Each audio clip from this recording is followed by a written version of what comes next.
G'day gymnastic skill seekers, and welcome back to another training vlog. Today I want to talk to you about day 4 of my current phase. So I'm in phase 2 of 2023 and this is currently week 4. So I've got 2 more weeks to go. It's a 6-week phase. Day 4 is pure flexibility training. So my other 3 days of the week, I combine flexibility and gymnastic strength training. They're longer sessions. They might go for 2 hours. This one's a little bit shorter. It's about 60 minutes, and it's just a combination of a lot of the stretches I'm doing throughout the week and a chance just to get some more volume into my flexibility training. If you've been watching my vlogs, you'll know that I talk about flexibility being one of my biggest limitations in my gymnastic strength. So it's definitely an area I'm focusing a lot more on. Anyway, let's take a look at day 4's session.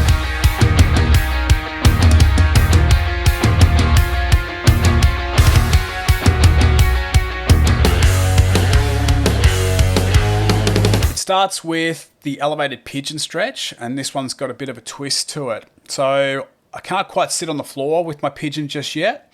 So I'm elevating the hip on a big yoga block and then just putting a soft pad under the knee, which gives me the stability to sit in this pigeon. And then what I'm working on here is like a good morning, but I'm taking the opposite shoulder towards the front knee. I'm closing the angle between the belly and the thigh, and I'm working on internally rotating the rear hip. So this helps lengthen the glutes, okay? So across the glutes, we're trying to get that stretch, and the twist is helping with that as well. So I twist down and I try to touch the opposite shoulder towards the knee and keep the spine as long as I can.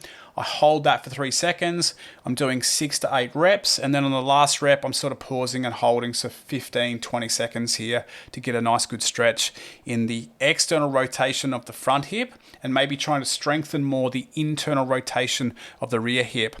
The pigeon stretch has been my training for a number of phases, and it's really been helping to improve my forward fold. So in the past, I've done a lot of heavy squats and a lot of heavy deadlifts and a lot of Olympic lifting and a lot of weights training to help strengthen the glutes, but I've never really focused enough on helping to lengthen the glutes. So my glutes have been tight, but all of this hip external and internal rotation that I've worked on through the flexibility phases, specifically the pigeon stretch has been one of the best ones. It's just been helping me increase my hip mobility, to actually own a pair of hips that work, to get a hip capsule where I can get some good rotation. So definitely a stretch that I would recommend.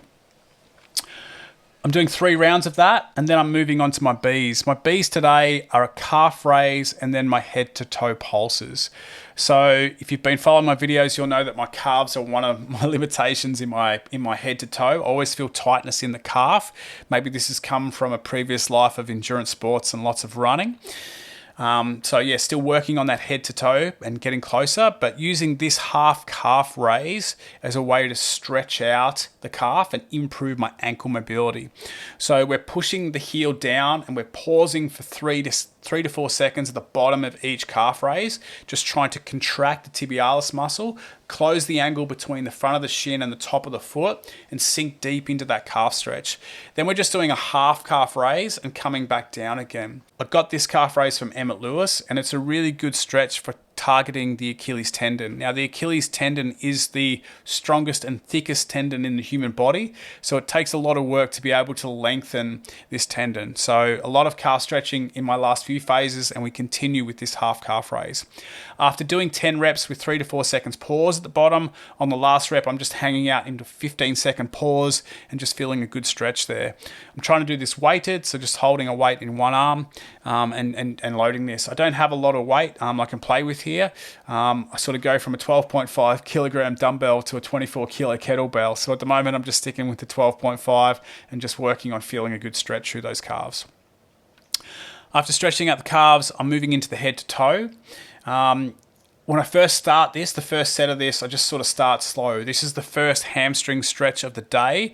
So I sort of start with the pinky finger locked under the big toe and the thumb pointing up and touching my head to that. I do a few reps, then I go to a fist, and then I might try and go one more finger down, ring finger underneath the big toe and the thumb sort of pinched. And then as I go through multiple sets, I'm just working into a deeper range of motion. Right now, I can probably have just the index finger locked under the big toe and the thumb just pointing up, and I can touch sort of my forehead to that toe. The left side I'm finding a little bit easier than my right side at the moment. I've been feeling a little bit of soreness in the upper right hamstring with this exercise and with the long lunge, which I'll talk about later. So yeah, just being cautious with the setup. I noticed that with the left foot forward, I have sort of a wider stance. And when I put my right foot forward, I go into this sort of narrower stance. So the hip position changes and it changes the line of the stretch just a little bit. I've got to try and, work on getting this setup to be the same. So I target the same fibers in the hamstring and I just really work around that soreness that I'm feeling there. I think maybe, doing this stretch, the head to toe pulse with the stance a lot narrower has probably been adding to that pain I've been feeling a little bit. So taking it easy with this, warming up into it and just working on that range of motion. I don't feel the head to toe is going to be possible in this phase, but I still feel I'm getting closer. It's come a long way. And like I said, I'm probably down to index finger and thumb. So maybe it's just over a thumb's width away from touching head to toe, especially on that left side. So I'll keep working on this and hopefully in the next few phases, I'll be able to unlock that head to toe. So it's 3 rounds of calf raises and head to toe. With the head to toe, it's about 45 pulses on each side. From there, I move into my C's, and this is pretty much about my pancake training. So C1 is a seated straddle walkout. So just when I thought core compression training couldn't get any worse than like seated leg lifts, I've been introduced to this, love the exercise. It's a real quad and hip flexor killer. And I feel it's been more of a seated straddle stumble than a walkout. My core compression is definitely something I need to strengthen. The objective is 4 to 6 reps here, and in the first few weeks I've just been doing 4 reps because I'm fatigued after that. I've just managed to increase it to 5 reps in week 4, which I'm currently in, so hopefully progress that as we go, maybe get it to 6 before the phase is over. Movements like this are definitely going to help with my goal of the stall to press. And, if you're working towards your press to handstand, the more we can close that angle between the torso and the legs, the easier the press is going to be.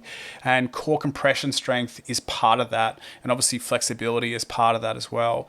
So for me, my straddle L-sit is definitely something that's lacking. I don't have enough core compression strength or enough, so pancake flexibility to hold a nice straddle L-sit to do that stall to press. So, exercises like this are definitely going to help carry over into my gymnastic strength goals. So it's sort of a love-hate relationship that I have with this seated straddle stumble. This is being supersetted with the weighted pancake. So the weighted pancake has been pretty much consistent in my flexibility program for as long as I can remember. But in this phase, I've been increasing the weight. So we've gone from 15 kilos to a 20 kilo weight plate on my back. In week 2, in my final set on the Sunday, I believe it was, I felt my right gracilis go pop, and it was a little bit sore for the next week. And I've really been sort of fighting to get deeper into this pancake. So in the pancake, I'll dorsiflex and plantarflex the toes. I'll think about contracting the quads and hip flexors and pulling myself forward. I'll think about trying to push the back of the knees into the floor and use the glutes to open the legs wider and pull myself deeper in.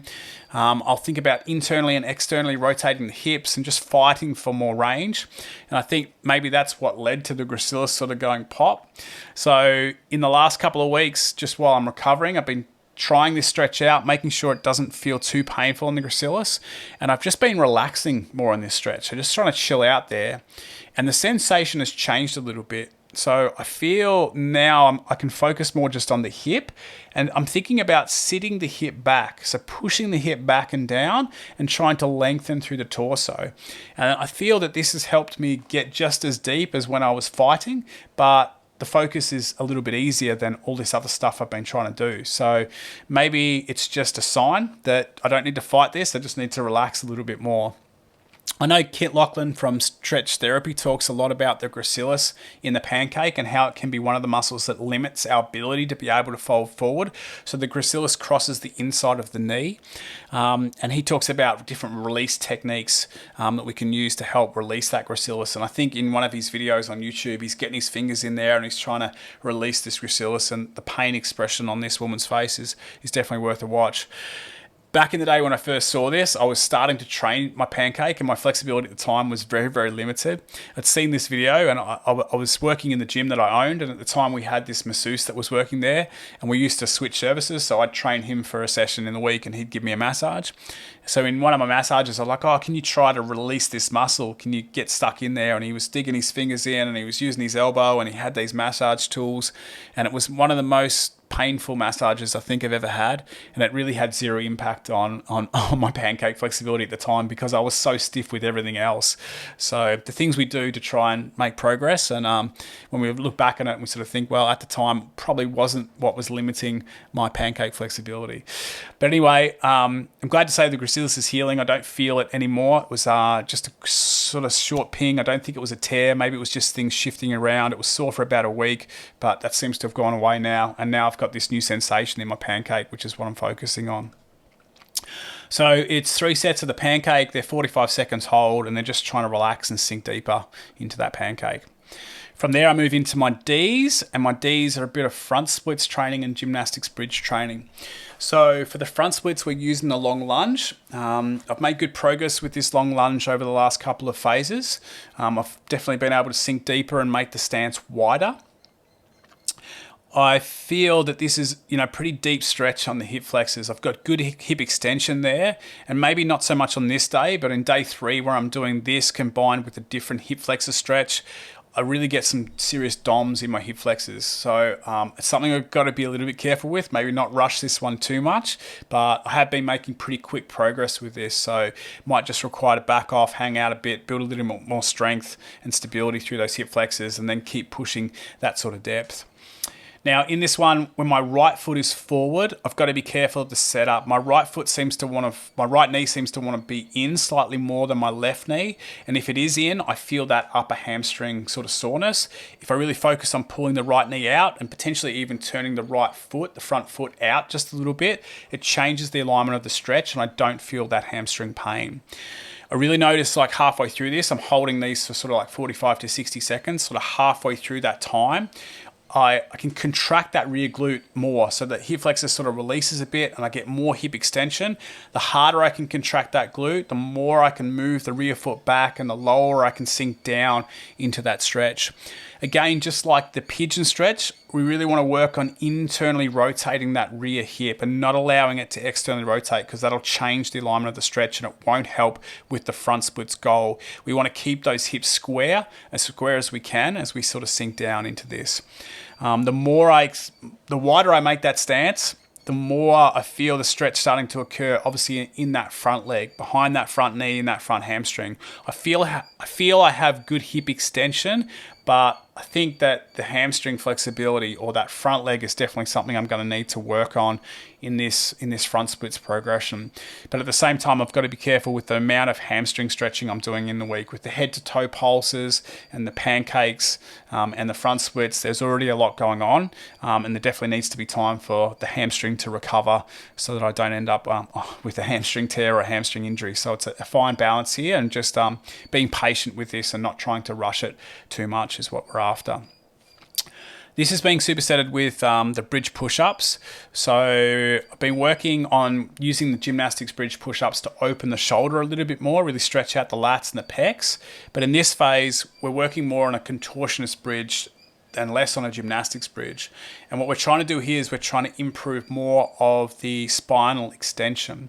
So in my setup for this one, I'm trying to move the hands closer to the box. So when I lie down on the floor, I bring my butt close to the box, and I'm trying to touch my fingertips to the box with straight arms.